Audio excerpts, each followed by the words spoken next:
September 13, 1942. A 19-year-old German soldier crosses the outer edge of Stalingrad. His boots are destroyed. His feet are bleeding. He has marched over 1,500 kilometers to reach this moment. His commanders told him this city would fall in days. He believed them. He looks ahead and sees nothing but smoke and rubble and fire. Somewhere inside that burning hell, Soviet soldiers are waiting. He takes his first step forward. He will never leave this city alive. Most people think they know Stalingrad. They know Germany lost. They know winter was brutal. But almost nobody knows what actually happened inside those 200 days. Nobody talks about the soldiers who went insane from the noise. Nobody talks about the cannibalism in the final weeks. Nobody talks about Soviet soldiers being shot by their own side for trying to survive. Nobody talks about German soldiers found weeks after death, still sitting upright in frozen trenches, rifles in hand, eyes open as if still waiting for orders that would never come. That is the story we are telling today. Stalingrad was not the most important city in the Soviet Union. It was not Moscow. It was not Leningrad. It was a mid-sized industrial city on the Volga River. But Hitler understood one thing with terrifying precision. The city carried Stalin's own name. Capturing it would tell every Soviet soldier, every watching nation, that Stalin could not protect a city bearing his own name. Stalin understood this too, which is why on July 28, 1942, Stalin issued 3 words that echoed through every Soviet trench for the next 200 days. Not one step back. Those 3 words sound simple. What they meant in practice was something far darker. Stalin placed special units directly behind Soviet frontline soldiers with absolute orders. If any Soviet soldier retreated without permission, they would be shot on the spot. Not arrested. Not questioned. Shot in the back. Between August and October 1942 alone, Soviet forces killed 13,500 of their own soldiers this way. September 14, 1942. The German 6th Army pushes deeper into Stalingrad. Yesterday they thought this would be easy. Today they are discovering something that will haunt every survivor for the rest of their lives. This city does not fight like any city they have ever seen. There are no open streets. There are no clear lines. There is no front. The enemy is everywhere and nowhere at the same time. A German soldier turns a corner and dies. Another climbs a staircase and dies. Another opens a door and dies. They are not fighting an army. They are fighting a city that has come alive to kill them. The Germans called it Rattenkrieg. Ratwa. And that name tells you everything about what Stalingrad had become. Soldiers were not fighting for cities or hills or rivers anymore. They were fighting for individual rooms, individual staircases, individual piles of broken concrete. A building would change hands 15, 20, 30 times in a single day. Men would take a floor in the morning, lose it by afternoon, retake it by evening, and lose it again before midnight. And every single time a building changed hands, men died. Not dozens, hundreds, every single day. General Chukov had one rule for his Soviet defenders. Stay so close to the Germans that their air force cannot touch you. Get inside their uniforms if you have to. And his soldiers followed this rule with a desperation born from knowing that retreating meant being shot by their own side. Soviet soldiers would wait until German units were just meters away before opening fire. Sometimes they would let Germans enter a room completely before attacking from 3 sides simultaneously. The Germans had superior weapons, superior training, superior equipment. But none of that mattered in a space the size of a living room where the fighting was done with knives and bare hands. The noise inside Stalingrad was something no human being was built to endure. Artillery fired 24 hours a day without stopping. Bombs fell continuously. Buildings. October 1942. Deep inside the ruins of Stalingrad, a new kind of war has begun. A war fought in total silence. A war where a single wrong movement means instant death. A war where 2 human beings hunt each other through broken buildings and collapsed ceilings for days, sometimes weeks, without ever seeing each other clearly. The Germans have a name for the feeling this creates. They call it sniper sickness. A paralyzing fear so deep that grown men refuse to move from their positions for hours. refuse to lift their heads above cover even for a single second, refuse to cross an open space even if their life depends on it, because they know that somewhere in that rubble someone is watching, someone is waiting, and the moment they move that someone will kill them. The most famous sniper in Stalingrad was a Soviet soldier named Vasily Zaitsev. He was 25 years old. He came from the Ural Mountains where he had spent his childhood hunting deer and wolves with his grandfather. He arrived in Stalingrad in September 1942 as an ordinary naval infantryman. Within weeks he had killed over 40 German soldiers. Soviet commanders noticed and gave him a sniper rifle. What happened next became one of the most extraordinary individual stories of the entire war. Between October and December 1942, Zaitsev killed 225 confirmed German soldiers. He trained other Soviet snipers, creating a school of killing inside the ruins of a tractor factory. His students went on to kill hundreds more. One man with one rifle changed the psychological balance of an entire battle. The Germans responded by sending their best. Major Erwin Koenig was the head of the German Army Sniper School. He was sent to Stalingrad with one mission: find Zaitsev, kill him, end the psychological damage this one Soviet sniper was causing to German morale. What followed was a duel that lasted several days inside the ruins of Stalingrad. Two professional killers hunting each other through the same broken buildings, moving only at it. November 1942. The German Sixth Army is still inside Stalingrad. 2 months of the most brutal urban fighting in human history have passed. And now something new is happening. Something the German High Command did not plan for. Something that no military training in the world prepares a soldier for. The food is running out. Not slowly. Not gradually. It is disappearing at a rate that is beginning to terrify even the most experienced German officers. A soldier who was receiving 1,800 calories per day in September is now receiving 1,200. By late November, he will be receiving 800. By January, he will be receiving 300. A normal human being needs 2,000 calories per day simply to function. A soldier in combat in freezing temperatures needs closer to 4,000. What was happening to the German Sixth Army was not a supply problem. It was a slow, deliberate starvation that would change what these men were capable of doing to survive. On November 19, 1942, everything changed in a single day. Soviet General Georgy Zhukov had been planning for months. While the Germans were focused entirely on the street-by-street fighting inside Stalingrad, Zhukov had been quietly assembling the largest Soviet counteroffensive of the entire war on the flanks of the German position.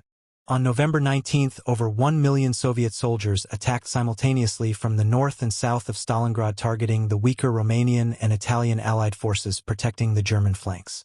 Within 72 hours, the encirclement was complete. The entire German Sixth Army of over 300,000 men was surrounded. Cut off from supply. Cut off from reinforcement. Cut off from escape. The hunters had become the hunted, and they did not yet fully understand what that meant for their survival. Hitler's response was immediate and catastrophic. He ordered the Sixth Army to hold their positions. No retreat. No breakout attempt. He promised that the Luftwaffe would supply the surrounded army from the air, delivering 500 tons of supplies per day to keep. December 1942. Inside the Stalingrad pocket, 300,000 German soldiers are dying. Not quickly, not in battle, slowly, quietly, one by one, in frozen trenches and collapsed basements and makeshift hospitals that have run out of everything. Medicine is gone. Bandages are gone. Anesthesia is gone. Surgeons are amputating frostbitten limbs with no painkillers while soldiers bite down on pieces of leather to stop themselves from screaming. Men who were wounded in October are still lying in the same positions because there is nowhere to take them and no way to treat them. The smell inside the German medical stations is something survivors described for the rest of their lives as impossible to forget. Gangrene, frostbite, infected wounds that have been untreated for weeks. And underneath everything, the smell of men who have given up. The Luftwaffe airlift that Hitler promised was failing completely. On the best days, German transport aircraft managed to deliver 100 tons of supplies to the pocket. On most days it was far less. On some days nothing arrived at all because Soviet anti-aircraft fire and Soviet fighter aircraft were destroying German transport planes faster than they could be replaced. Pilots who flew these supply missions described the approach to Stalingrad as the most terrifying experience of the war. Flying through walls of anti-aircraft fire, knowing that even if they survived the approach they still had to land on makeshift airstrips inside a battle zone, unload as fast as possible and take off again before Soviet artillery destroyed their aircraft on the ground. Many did not make it. The wreckage of German transport planes surrounded the Stalingrad pocket like a graveyard of broken promises. Inside the pocket, German soldiers were receiving the news from outside in fragments. Letters from home were still occasionally arriving, though weeks late. And those letters painted a picture of a Germany that was beginning to understand that something had gone terribly wrong. January 31st, 1943. In the basement of a destroyed department store in the center of Stalingrad, a German field marshal is sitting on a wooden chair staring at the floor. His name is Friedrich Paulus. Yesterday Hitler promoted him to field marshal, the highest military rank in the German army. No German field marshal in history had ever surrendered to an enemy. Hitler understood this. The promotion was not an honor. It was a message. A field marshal does not surrender. A field marshal fights to the last bullet and then dies. Hitler was telling Paulus to kill himself. Paulus understood the message perfectly. He sat in that basement and made a decision that would define the rest of his life. He chose to live.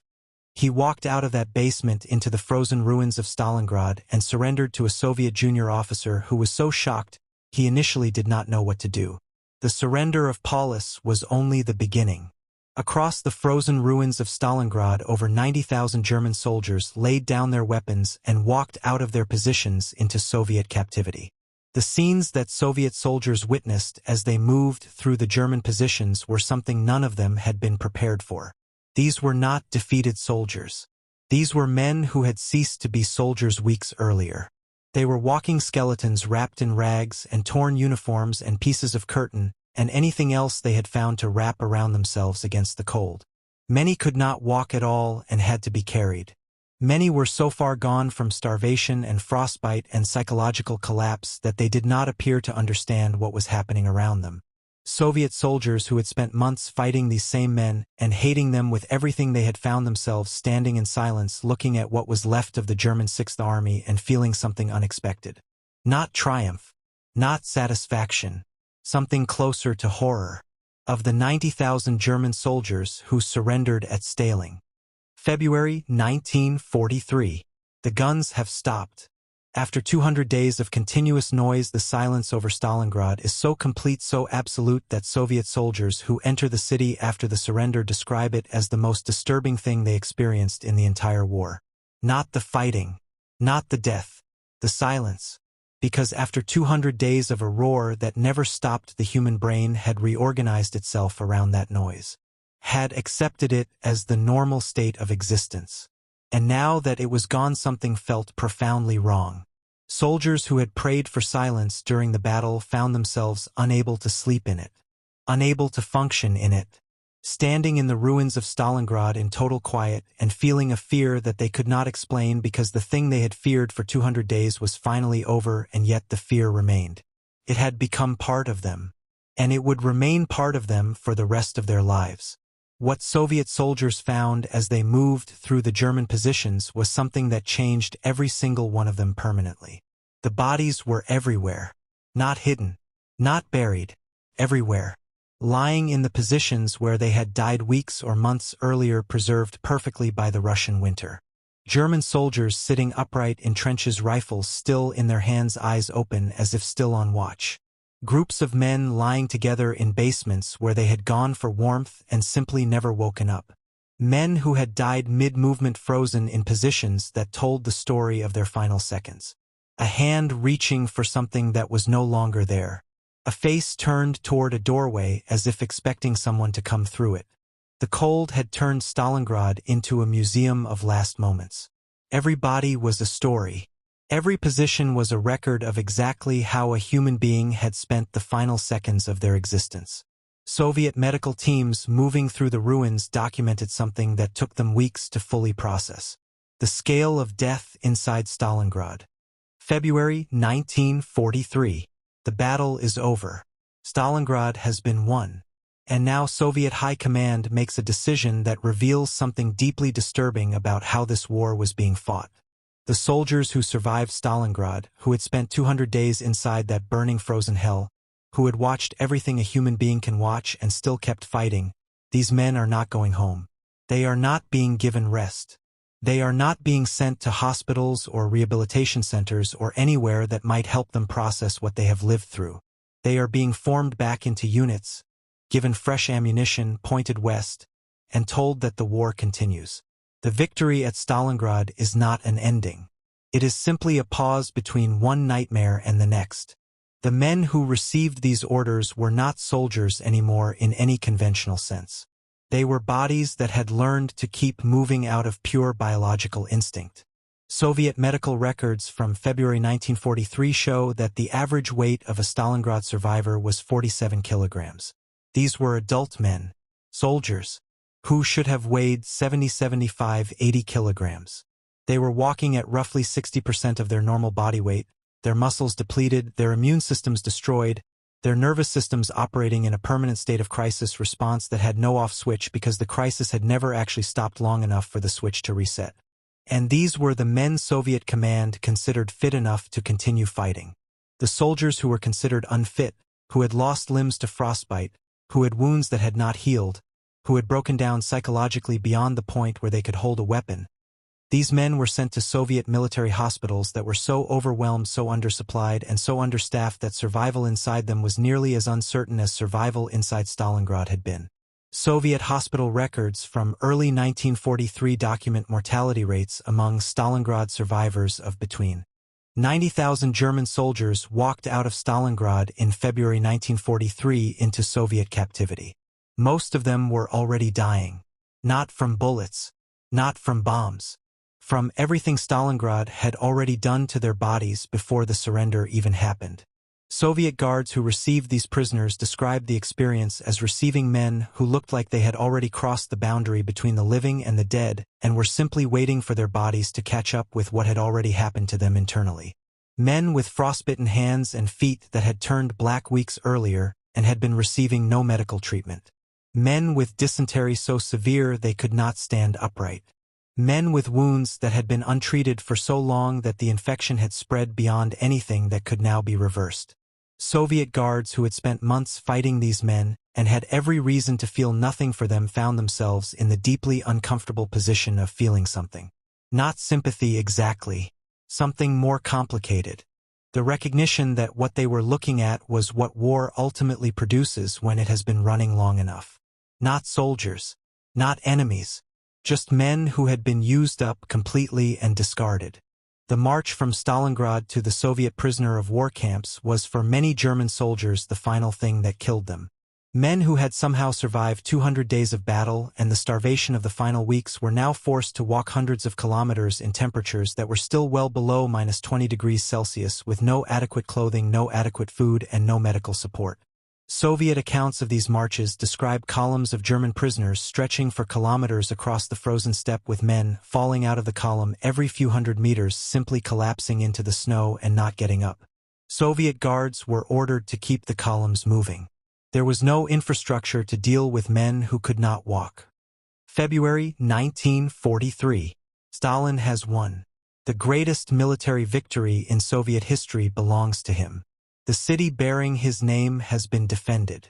The German Sixth Army has been destroyed. Soviet newspapers are printing headlines that stretch across entire front pages.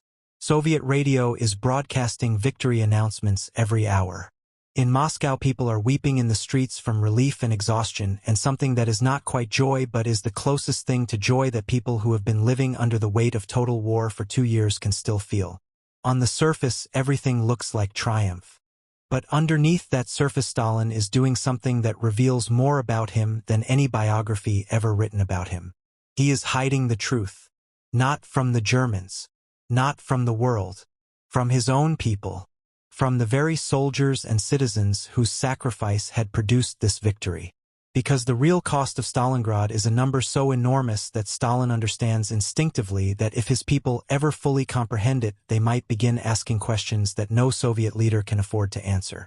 The official Soviet casualty figures released during and immediately after Stalingrad were carefully managed pieces of fiction. The Soviet government acknowledged losses. They could not pretend the battle had been without cost. But the numbers they released bore almost no relationship to what had actually happened. The real Soviet casualties at Stalingrad, including killed, wounded, captured, and missing across the entire operation from August 1942 to February 1943, were approximately 1.1 million men. 1,100,000 Soviet soldiers. Killed, wounded, or destroyed in a single battle for a single city over 6 months. That number was not released to the Soviet public. It was classified, buried in military archives that would not be opened for decades. Soviet citizens were told their army had fought heroically and prevailed. They were not told what prevailing had. February 1943. In Germany something has broken. Not a battle. Not a military unit. Something inside the German national consciousness that had been building since 1933 and that Stalingrad has now cracked open in a way that no amount of propaganda can repair.